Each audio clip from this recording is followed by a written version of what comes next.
Noi dobbiamo condividere, ma siamo anche solidari anche con le altre istituzioni e gli altri enti che collegi e ordini che collaborano direttamente per il mantenimento delle aree del territorio. Noi siamo consci che negli ultimi anni siamo stati un pochino, non so come spiegarla in maniera tribolaria, poco presenti nei momenti decisionali dell'ambiente. E adesso vediamo un po' le criticità, perché abbiamo lasciato ad altri colleghi importanti, corazzate, ingegneri, architetti, persone anche amiche, che però non hanno certe competenze. E adesso ne paghiamo un po' d'azzo, adesso dobbiamo riprendere la partita dei terreni, dobbiamo riprendere, perché 1 milione di ettari nella nostra regione non sono poca cosa, e che poi possono essere anche motivo di gestione migliore del sistema produttivo, e concordo nelle affermazioni fatte anche dal ricordo di Gamberi, che purtroppo alcune situazioni lasciate un attimino per una serie di motivi internazionali, situazioni tristi dal punto di vista economico, ci portano che quando uno passa per la strada poi lo raccogli e si ti promette che prendi una serie di valori importanti per ettaro nella produzione eccetera, magari ci e vai avanti in queste situazioni. Quindi tutto questo insegna di una strategia nazionale che deve comunque individuare la strada giusta in equilibrio, come è stato detto, perché sennò altrimenti corriamo il rischio di andare a perseguire degli obiettivi sbagliati per i prossimi decenni. E vorrei dire che una delle valutazioni che abbiamo, proprio valutazioni che abbiamo fatto anche in casa nostra, è proprio il momento di metterci tutti in discussione a servizio di un sistema. E quindi io chiederei anche al primo gruppo di lavoro, lasciamo poi dopo spazio al nostro presidente nazionale Enpai, Norberto Fergato e Guido Paolo, di entrare un po' in azione, perché adesso vi introduco un attimo. Avete capito che oggi ho il compito sì, ok, per fiducia dei colleghi presidenti, il presidente ok, ma con due anche un attimo coordinare per quanto mi sarà possibile, non è il mio lavoro, però insomma portarvi all'interno di quello che è una strategia che abbiamo inteso portare avanti assieme. Sì. Devo avvicinarmi, ok. Allora, entriamo un po' nella relazione. Allora, torniamo un attimo indietro, avvicino un attimo. Allora, perché FEPA? Lo vedete sopra, era il programma, ok, era qui apro un attimo nella presentazione, bene, andiamo pure avanti. Quindi queste le abbiamo viste, ok? Ecco, allora il punto importante è che quando ci contiamo, quando ci valutiamo anche in casa, riconosciamo che abbiamo tante competenze che sono poco coordinate. Noi dobbiamo elevare il livello di specializzazione dei nostri tecnici, lo dobbiamo per tutti quei ragazzi giovani che si avvicinano, che buona parte di loro sono anche laureati, perché riconosciamo che magari il diploma dell'istituto tecnico non è più solo e unicamente l'unico e sufficiente, quindi le competenze devono migliorare, ma le specializzazioni, perché il tuttologo, gli insegnanti della vita di tutti i giorni non servono più. La nostra è una storia, andiamo pure avanti, è una storia piuttosto lunga, non voglio tediarvi, però fra poco festeggeremo i 100 anni, andiamo pure avanti, perché vedete abbiamo avuto il piacere anche di festeggiare nell'ambito di un percorso nella Regione Veneto. Qui c'era una biblioteca che aveva 1000 anni dove siamo andati a Lendinara, perché comunque lì Lendinara per il secolo scorso, anzi l'altro secolo, cioè il 1800, Lendinara è un piccolo paesino in provincia di Rovigo, 10.000 abitanti. La Confagricoltura Nazionale, ecco, di noi tutti identifichi qua, perché andando avanti con gli anni torniamo alla storia, ma c'è una ciclicità nelle cose. Lendinara, in fin dei conti, è stato il primo punto per la creazione delle scuole ambulanti dell'agricoltura. Lendinara ha saputo portare, stiamo parlando del 1870-1860, incidere il monopolio della canna da zucchero mondiale, che rimangono gli inglesi. A quel tempo Londra aveva 2 milioni di abitanti, Milano ne aveva 150.000, tanto per capirci. Lendinara, con alcune famiglie che avevano una visione delle cose, hanno portato gli zuccherifici in Italia e in Veneto. Come condizioni di favore, di dialogo con il mondo interno, gente che sapeva 3 lingue a quel tempo, girava l'Europa, ma soprattutto ha messo in piedi dei tecnici che si sono specializzati in queste cose, non stanno remunerati. Quindi cosa succede? E credetemi, per come la vedo io, ma credo che diversi di voi ci siamo confrontati, c'è una ciclicità nelle cose. Noi dobbiamo cambiare passo in un sistema produttivo che ormai è internazionale.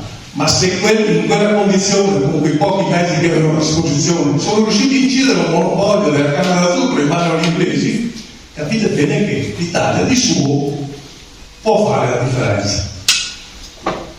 Il Veneto, questa è una fotografia del 2024, non l'ho dovuto toccare perché in questi giorni stanno arrivando i dati, ma sostanzialmente potete vedere 835.000 ettari di sabbia, di superficie agricola utilizzabile, vuol dire circa 1 milione di ettari, un po' di colline, eccetera. Non sono poca cosa, ma è la laboriosità dei veneti, lasciatemelo dire, adesso magari qualche altra persona conosce altri ambienti, è notevole. Ci siamo veramente differenziati nelle nostre guerre, nelle nostre battaglie, nei nostri quotidiani in giro per il mondo. Quindi giustamente l'evoluzione è importante, siamo al primo posto come turismo, è stato confermato anche in questi giorni, ma turismo, prima ancora che parlate di economia del mondo agricolo, capite bene che c'è un territorio da gestire, da mantenere, un prodotto da consumare, e quindi anche l'enogastronomia. Certo, voi mi direte abbiamo delle città importanti, Venezia, Padova, Verona, è chiaro questo, ma è altrettanto vero che poi dopo qualcuno viene anche qua perché gli piace visitare un mondo che comunque è bello da vedersi, e qualcuno tutti i giorni si alza per mantenerlo. Ora il fatto economico è importante in questo perché si danno per scontate tante cose. Cioè vuol dire che quello che si è sempre alzato alle 5 e 6 del mattino, secondo me si deve sempre alzare anche in futuro. No, i conti non stanno quadrando e lo dobbiamo mettere a preventivo. Quindi se il Veneto si conferma una regione economicamente forte, con PIL pro capite elevato, soprattutto con una crescita costante negli anni, non possiamo, andiamo pure avanti, non considerare le criticità che stanno venendo avanti. Purtroppo le nascite, eravamo in un comune con il vicepresidente, cioè con l'Ente di Rovigo, che abbiamo messo con le scuole, con il sindaco, con il presidente del parco, abbiamo messo a dimora delle piante mellifere. Eravamo a Porto Viro, nel Basso Collegio. Bella, l'idea è interessante, l'idea che è venuta al nostro vicepresidente. Questi 14.000 abitanti, 2 nascite nel mese di gennaio del 2026, il sindaco ci comunica. Capite bene, io sono anche amministratore di un comune, adesso è una discussione aperta sugli asili, cioè i costi di gestione dei impatti, quindi è un dato di fatto che questo dobbiamo prendere atto. Non voglio entrare nella politica di un sistema, ma tante persone che noi oggi abbiamo bisogno nel lavoro devono essere anche, e se possibile, anche formate adeguatamente. Le troviamo in casa nostra? Bene, non le troviamo in casa nostra? Dobbiamo migliorare queste condizioni. Scusa, adesso per il fatto, ecco, questo ricambio generazionale è molto difficoltoso.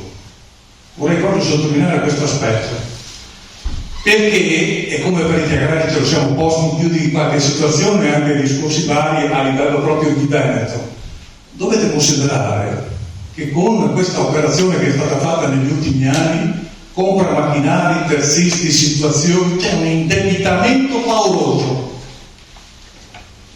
Le marginalità e le limitate filiere sono veramente in caduta libera, quindi quando c'è un ricambio generazionale o vai in terreno a qualche multinazionale o qualche cosa, se no alla fine non riesci più a coltivare. Attenzione, perché questo è un punto di non ritorno. Quindi anche qui la presenza del tecnico che sia un po' più attento e soprattutto, come ho visto in alcune situazioni, tecnici, colleghi, più giovani, ma comunque già con esperienza, portano un beneficio nella gestione delle cose, perché il terzista arriva, ma molto spesso ha le idee confuse anche sui costi.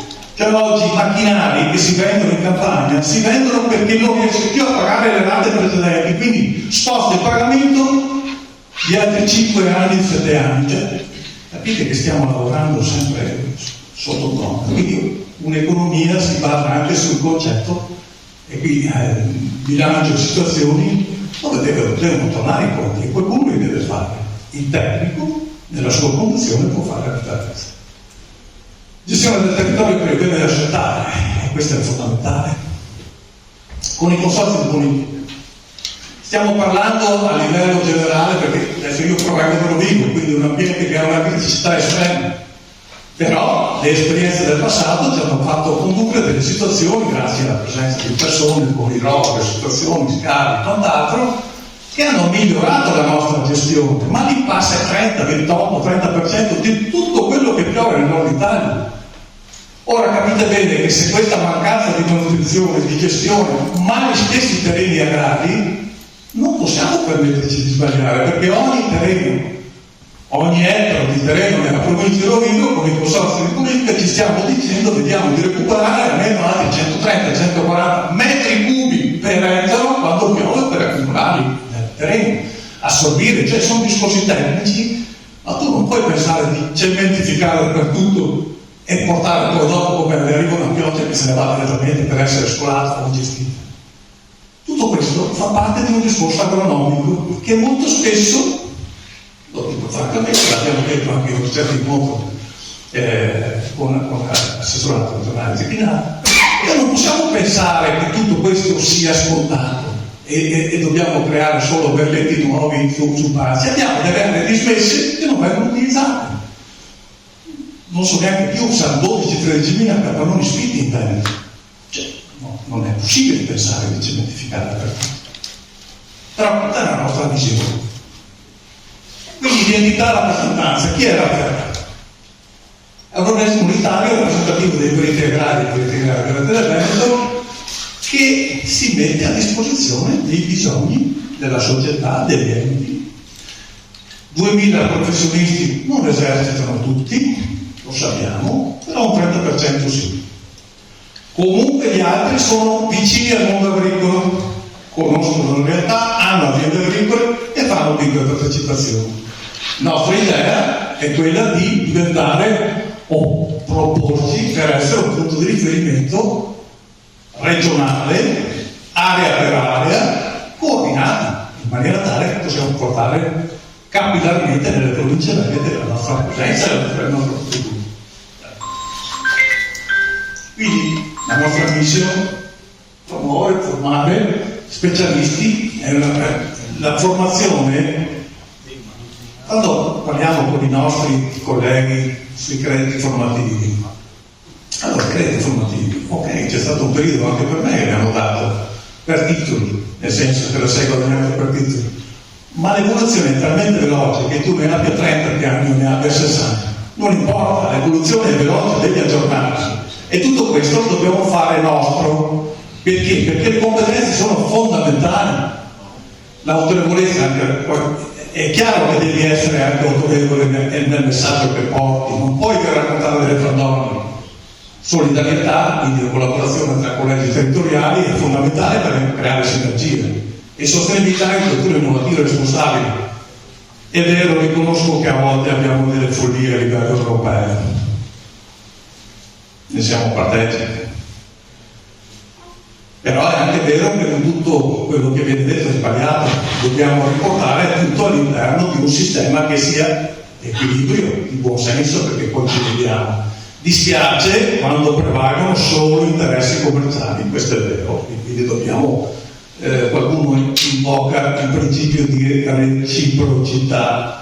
Ed è bello pensare, perché io che comunque nel mondo dell'ottavo ho visitato dal Nord Africa a paesi del Nord Europa, quando siamo al limite di alcune rilevabilità mi dicono è un prodotto italiano o un prodotto straniero? Ma santa miseria, ma se fa male da noi dove fa male anche dall'altra parte, poi c'è l'accettazione delle istituzioni nazionali, non ci siamo. Politicamente è una cosa che non sta nei cielo in terra. E qui noi portiamo il nostro messaggio, ma non possiamo sostituirci a chi è nelle posizioni di gestione. Andiamo pure avanti. Quindi collaborazione strategica con gli enti. Portare il nostro messaggio vuol dire che poi dopo dobbiamo prenderci responsabilità di quello che diciamo. Perché questo è un altro punto fondamentale. Ovviamente io sono più datato di diversi altri colleghi, però ci sono dei ragazzi in gamba, giovani, gente 30, 35, 40 anni, che possono fare la differenza portando un messaggio diverso, perché questo incontro, che poi è anche in collegamento online, ma lo faremo adesso successivamente anche come direttivo, incontrando magari i consigli di amministrazione dei rispettivi collegi territoriali. Vogliamo anche ricevere input e informazioni da parte dei nostri iscritti su quelle che sono le passioni, su quelle che sono le competenze da sviluppare, perché la FEPA deve essere a servizio dei nostri iscritti per migliorare e integrare quello che manca. Per cui un passaggio dopo, anche nell'incontro successivo, è rivolto proprio a ricevere informazioni che non devono essere necessariamente date oggi, ma possono essere date nei prossimi giorni, perché su questo noi contiamo nel sviluppo della nostra consulenza. Prego. Non vorrei, devo andare un po' più veloce. Quindi, collaborazione con gli altri ordini. Vi ho detto, ringrazio anche gli altri ordini, collegi e ordini professionali, perché effettivamente da soli non si può più fare tutto. Capisco che noi, dopo sentiremo anche il nostro Presidente nazionale, non siamo così organizzati come qualche altro ordine, ma alcune competenze che abbiamo noi, credetemi, gli altri non ce l'hanno. Così come non abbiamo altre competenze che loro hanno. Ma insieme, mettendo insieme queste due comunicazioni, queste due capacità di consulenza, possiamo fare veramente la differenza. Andiamo pure avanti. Un altro capitolo importantissimo, secondo me, mi rivolgo soprattutto a quelli che sono più giovani. Stanno arrivando delle cose che ci ribalteranno completamente nella strategia. Perché se da una parte mi limiti nei prodotti antiparassitari, mi devi dare qualche altra soluzione, se no esce un patrimonio. È probabile, eravamo proprio in un incontro recentemente, e quindi si dice 2-3 anni, professor Barcacci all'Università di Bari. Ok, capisco e comprendiamo, perché è inutile che facciamo illusioni, le multinazionali che hanno venduto gli antiparassitari fino a ieri, che stanno vendendo da oggi, sono i proprietari delle vite semenziali. Quindi lo dico a bassa voce, ma è pensabile che sicuramente dovremo capire i brevetti, le situazioni, quello che arriva avanti. Attenzione, che comunque dovrà essere compatibile con la supportazione economica di questi investimenti, non è che poi metterli insieme a situazioni diverse.